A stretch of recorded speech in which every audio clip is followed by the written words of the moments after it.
Kings. Daughters are sleeping in the other room. Mark 8:38.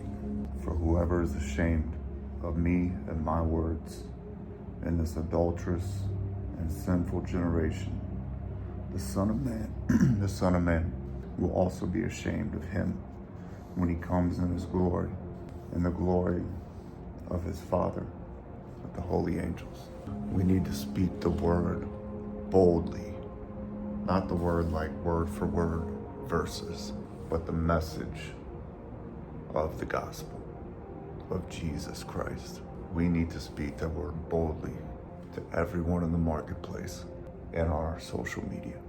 Do not be afraid of offending anyone, of losing business. You will get more business. Not that that's the point.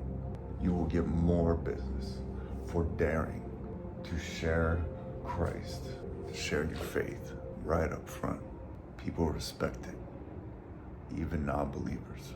However, in order to not be ashamed of his words, in order to share his words with the world, you have to know his words.